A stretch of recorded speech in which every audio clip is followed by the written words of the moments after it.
perkenalan dulu Mas Arif. Oke, monggo. Mas Arif mungkin belum banyak yang kenal Mas Arif. Perkenalan dulu Mas Arif. Assalamualaikum warahmatullahi wabarakatuh. Perkenalkan, nama saya Muhammad Arif, beralamatkan di Desa Maribaya, Kecamatan Kramat, Kabupaten Tegal. Ya, jadi untuk teman-teman yang mungkin di wilayah Kabupaten Tegal barangkali sudah sering berkunjung di kandang Mas Arif ya, kandang Vespa ya, Kandang Vespa. Beliau itu awal mula beternak nih Mas Arif. Itu Siap. seperti apa Mas Arif? Awal mula beternak itu udah lama Mas, dari ayam, di kambing juga, tapi kambing sekarang udah enggak, Resign ya, udah resign. resign, jadi lebih fokus ke mentok Mas sekarang. Itu dari tahun berapa itu Mas untuk jenengan itu mengenal dunia peternakan ini? Kalau mengenal dunia peternakan, enggak, khususnya entok Mas ya, sebenarnya udah sangat lama. Tapi difokusin ke sini 2 tahun ini Mas. Oh, dari Didesain kandangnya supaya rapi, supaya enggak apa ya, main-main Iya, ke teras tetangga gitu. ya, berarti mendesain kandang itu diseket ya teman-teman. Jadi membuat pagar, tentunya pagar keliling biar ternak itu lebih terfokus di satu titik atau satu wilayah. Nah, Iya, betul. gini Mas Arif, motivasi nih kenapa Bang Arif lebih memilih entok, tidak memilih ayam? Kalau motivasi saya lebih memilih entok dibanding unggas lain, karena pemasarannya lebih gampang Mas, lebih cepat laku. Ya. Untuk penjualannya bagus lah, harganya iya, cepat laku juga, jadi saya lebih memilih entok. Ya. Selama 2 tahun ini nih untuk dalam proses pemeliharaan entok ya, ngomong-ngomong di kandang Mas Arif ini ada berapa jenis entok ini? Kalau jenisnya banyak Mas, dari lokal ada, Lokal sama Ambon juga ada. ya. Terus yang lagi booming di dunia entok sekarang kan lagi ramai jumbo Mas. Oh iya, Jumbo jumbo. juga ada di sini. Nah, ini untuk teman-teman yang mungkin belum memahami ya ciri-ciri entok-entok yang ada di tentunya di seluruh Indonesia ya. Saya kebetulan sama Mas Arif. Kalau entok lokal itu ciri-cirinya seperti apa ini Mas Arif? Kalau dibandingkan sama jumbo gitu maksudnya Iya, Mas? maksudnya ciri-ciri lokal itu apa, dari bulunya dan posturnya biasanya. Itu seperti apa? Kalau lokal sih warna, kalau dari warna umum sih hitam putih ya Mas Nah, ya. biasa seperti itu. Terus Bodi posturnya lebih kecil. Oh, lebih kecil ya. Tapi tetap ada keunggulannya Mas. Ya, Kalau di lokal telurnya sangat banyak dibandingkan ini, Rambon ini sama jadi, jumbo. Ini informasi ya, informasi lagi ini dari Mas Arif. Untuk lokal juga mempunyai keuntungan nilai plusnya, yaitu jumlah telurnya itu lebih banyak. Lebih banyak. Ya, dan untuk yang milenial itu seperti apa biasanya Mas? Coraknya atau fisiknya seperti apa? Kalau untuk Rambon khususnya milenial Mas ya. Iya, milenial. Coraknya itu lebih ke batik Mas ya. Iya. Terus kuku full hitam, paruh juga. Warnanya warna bulunya itu batik ya. Abu-abu kayak gitu apa? Abu-abu silver. Abu hitam ya. Nah, itu untuk para viewer ya, untuk subscriber kandang entok untuk jenis milenial itu lebih cenderung di bulunya seperti batik dan warnanya itu seperti ini. Baju saya ya teman-teman ya, ini kelawu seperti itu. Dan ini karena saya ini sangat tertarik ya di kandang Mas Arif ya, di kandang Vespa itu dengan jenis jumbonya ini. Itu ada berapa ekor untuk jenis jumbonya ini di kandang? Sementara di kandang untuk apa namanya Mas? Jenis jumbo, iya. Jenis jumbo. Ada berapa pejantan dan berapa betina? Populasi sekarang di kandang untuk betina ada 8 ekor Mas. 8 ekor, iya. 8 ekor yang betina. Untuk pejantannya kebetulan di kandang ada banyak jumbo. Emang yang difokuskan di sini mencetak superan sih Mas. Oh, jadi iya. Pejantannya menggunakan Jumbo, jumbo, untuk indukannya? betina, indukannya ada lokal sama Rambon. Rambon. Oh, Tapi kalau yang gitu. jumbo Ya. emang saya khusus seket, jadi Oh, untuk nanti. genetiknya nggak Tercampur. tercampur baur gitu loh, Oh, Mas. ya. Jadi ini informasi lagi ya dari Mas Arif penukarannya. Jadi untuk basic di kandang Vespa itu memang basicnya mencetak entok superan ya teman-teman. Jadi untuk pejantannya itu lebih memilih dari jantan jumbo. Untuk betinanya itu ada 2 varian, ada lokal, ada juga Rambon ya. Itu untuk yang jenis superan. Dan untuk jenis jumbonya beliau itu memang mengkhususkan kandang tersendiri biar genetiknya itu tidak tercampur dengan yang lokal ataupun yang Rambon ya teman-teman. Ini adalah informasi yang cukup bagus ya teman-teman untuk para pemula yang mungkin ingin berkecimpung di dunia peternakan entok. Nah, ini saya akan tanya lagi tentang proses pemeliharaannya sama Mas Arif. Untuk pemeliharanya sendiri nih Mas Arif, dengan kondisi yang memang ada lokal, ada jumbo, ada Rambon, itu pemeliharaan sendiri itu gimana Mas Arif? Itu dari indukannya dulu ini kita bahas. Seperti apa? Kalau untuk pemberian pakan indukan sih sama pada umumnya, Mas. Untuk pakan pokok, katul sama nasi aking nggak ketinggalan, Mas ya. Tapi campuran sih banyak. Kalau yang difokuskan di kandang saya, campuran hijauannya saya menggunakan rumput odot, Mas. Rumput odot itu yang buat kambing ya, kalau nggak salah ya. Betul sekali. Nah itu caranya gimana itu untuk mengaplikasikannya? Mengaplikasikannya rumputnya kan agak besar, Mas ya. Iya, agak besar itu panjang. Jadi saya cacah, saya potong halus, nanti baru dicampurkan sama pakan pokok tersebut. Oh, sama katul dan sama nasi aking. Oh, untuk seperti itu.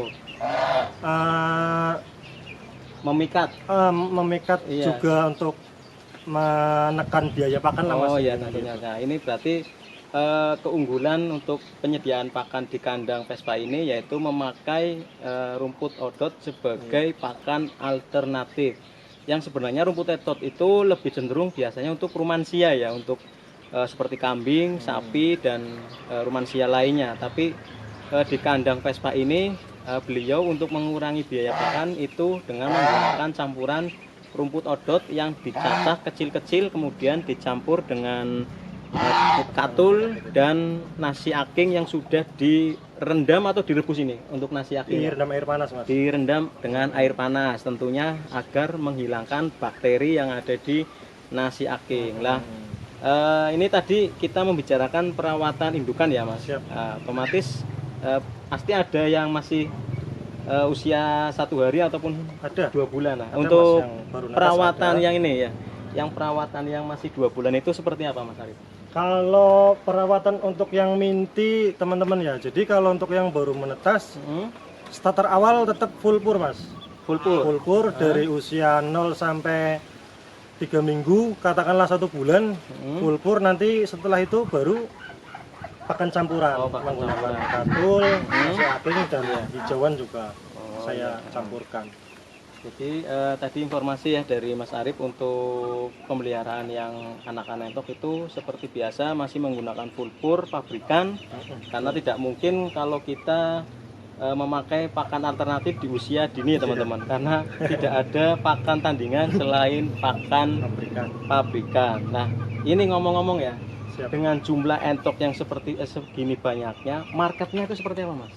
Untuk marketingnya ini, untuk marketing teman-teman di entok nggak begitu sulit ya, karena di pasar itu sangat banyak peminatnya, khususnya di lingkungan sini di Kabupaten Tegal khususnya. Jadi saya kira nggak sulit untuk menjual, Mas. Kayak gitu. Jadi karena pasarnya sudah lumayan bagus di Kabupaten Tegal, iya betul. Akhirnya untuk penjualnya tidak terlalu sulit. Tidak sama sekali. Untuk penjualan anakan entok yang lokal ini kisaran berapa itu untuk yang baru menetas ini? Biar teman-teman di luar sana yang menonton video ini itu tahu untuk harga pasaran minti superan di kandang Vespa ini. Jadi teman-teman, untuk teman-teman yang minat minti di kandang saya variatif ya teman-teman. Jadi harganya kisaran 13 sampai 15.000 tergantung umur minti itu sendiri. Oh iya, Seperti itu. itu untuk jenis apa itu, Mas? Itu jenis Supran ya teman-teman. Jadi di kandang Vespa, di kandang saya pejantannya menggunakan jumbo, Mas. Iya. Jadi pejantan menggunakan jumbo, betina lokal sama Rambon Rambon. tadi ya. Iya. Nah, itu untuk minti superannya lah. Untuk minti atau anakan entok jumbonya ini, Mas. Untuk harganya ini. Itu ketika menetas itu berapa? Kalau untuk harga minti jumbo sebenarnya variatif, Mas ya. Nggak bisa Tentukan sekian sekian gitu. Tentunya kualitas minti di kandang saya sama di kandang teman-teman pasti beda, jadi harganya pun variatif. Tapi kalau khususnya di kandang saya di sini, saya kasih harga 40.000, Mas. 40.000 itu jumbonya. baru menetas itu apa sudah 1 minggu ya gitu? Kisaran 1 minggu. Oh ya, jadi untuk harga itu memang variatif, setiap kandang mempunyai market sendiri-sendiri, dan tentunya untuk kualitas pun ya setiap kandang mempunyai kualitas tersendiri-sendiri, tergantung nanti teman-teman yang mau memiliki koleksi dari kandang Vespa ini ya tentunya dengan kualitas yang terbaik karena sudah diseleksi, dan tentunya dengan indukan yang bagus pastinya anakan entok pun bisa menyertai genetik indukannya. Nah, itu tadi sekilas marketing dalam proses penjualan di kandang Vespa lah. Ini mungkin yang masih banyak pemula itu tidak tahu, Mas, untuk bahan-bahan pakan yang tadi sudah dijelaskan, semisal kayak katul, nasi aking, dan kayak tadi rumput odot itu kalau di total global ya, itu sekali pemberian pakan itu berapa rupiah yang harus panjenengan keluarkan? Kalau untuk biaya pakan, Mas ya, iya, di sini populasi kurang lebih saya kan 50 ekor. Iya. Untuk pemberian pakan saya 2 kali, Mas. Iya, pagi sama sore. Oh, sama sore, iya. Setiap kali pembuatan pakan membutuhkan katul 1 kilo. Iya. Nasi akingnya 1 kilo. Berarti 1:1 ya? Iya. 1:1. Dengan harga katul sekarang 3.000, Mas ya? Iya, 3.000 sedang naik-naiknya ini. Iya, sedang naiknya lumayan. Kalau lagi masanya panen lebih murah lagi. Oh, ya, sekitar berapa itu? 2.500-an mungkin 2.500-an ya. Nah, untuk nasi akingnya ini berapa tadi? 1 kilo sama harganya 3.000. 3.000. Berarti hanya Rp6.000 untuk memberikan pakan yang ada di kandang sekitar 50 ekor. Itu baik lokal dan jumbo. Berarti titik tengahnya itu harus ada pakan tambahan, yaitu pakan alternatif dengan menggunakan hijauan ya, seperti rumput odot yang dilakukan oleh Mas Arif ini. Di sini sudah jelas ya teman-teman, keraguan atau mungkin pesimis terhadap peternakan entok ini sudah mulai ada titik terang bahwa dengan pola makan yang sesederhana mungkin, semurah itu bisa menghasilkan entok dengan kualitas, dengan genetik yang jelas, karena apa yang kita ternak itu tentunya harus diperhitungkan genetiknya dan keturunannya. Mungkin gambarannya sudah jelas ya teman-teman, ini untuk tentang peternakan yang ada di kandang Vespa ini. Dan ini Mas, sebelum ini kita tutup wawancara ini atau review kandang Vespa, motivasi untuk teman-teman pemula ini biar tidak ragu ataupun kasih bocoran lah penghasilan tiap bulannya itu. Ya, jadi biar lebih enak lagi ya teman-teman. Jadi lebih semangat untuk para pemula, untuk motivasinya dan penghasilan per bulan selama panjenengan Mas Arif itu menggeluti dunia peternakan entok. Untuk motivasi buat teman-teman, intinya tetap semangat ya teman-teman ya. Untuk masalah pakan saat ini emang sedang di situasi sulit, ya, tapi fase susah Mas ya, karena musim kemarau sangat panjang, jadi harga katul juga naik. Tapi saya rasa itu jangan dijadikan masalah ya Mas ya, karena alam kita sangat kaya Mas. Jadi pakan-pakan alternatif untuk unggas khususnya entok itu sangat banyak Mas. Jadi teman-teman nggak usah khawatir soal pakan kekurangan lah. Intinya kita mau berusaha, kita sungguh-sungguh merawat ternak kita, pasti tekun, pasti menghasilkan teman-teman. Nah untuk ini penghasilan tadi, bocoran sedikit saja ini sebelum kita menutup review kandang ini. Siap. Untuk bocorannya penghasilan tiap bulannya itu berapa? Kalau bocoran penghasilan setiap bulan tuh malu ya Mas. Yang pasti sangat-sangat menghasilkan teman-teman. Apalagi di sini fokusnya lebih ke minti ya Mas ya. Jadi setiap minggunya itu nggak kurang dari 50 ekor Mas. Oh ya, ini Pasti, sudah ketahuan ini ya. Jadi untuk satu minggu itu mintinya saja Mas. Mintinya saja itu sudah minimal 50 ekor yang terjual dengan harga itu tadi variasi ya, teman-teman bisa mengalihkan saja per bulannya berapa. Ya di sini titik poinnya gini Mas, kalau peternak itu bertahan pastinya dia menghasilkan pendapatan, tetapi kalau hanya sementara itu berarti ternak ikut-ikutan. Jadi begitulah fasenya. Teman-teman mau ikut yang mana, yang ikut yang bertahan atau ikut yang peternak ikut-ikutan. Kalau peternak ikut-ikutan, sekali ada masalah dia bicaranya panjang. Tapi kalau peternak yang memang continue, yang siap menghadapi masalah, pastinya dia akan bertahan dengan semua masalah dan tentunya akan mencari solusinya.